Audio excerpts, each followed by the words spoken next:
శ్రీ పొట్టి శ్రీరాములు నెల్లూరు జిల్లా బుచ్చిరెడ్డిపాలెం మండలంలో ప్రముఖ పుణ్యక్షేత్రం జొన్నవాడలో శ్రీ మల్లికార్జున స్వామి సమేత కామాక్షి బ్రహ్మోత్సవాలు ఘనంగా జరుగుతున్నాయి.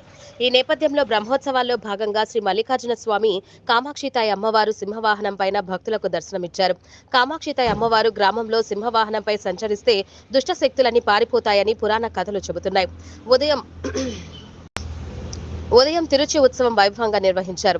ఉభయకర్తలుగా కీర్తిశేషులు శ్రీశైలం రామ్మూర్తి కుమారులు, సింహవాహనం ఉభయకర్తలుగా కీర్తిశేషులు కందికట్ట కామేశ్వరరావు కుమారులు వ్యవహరించారు.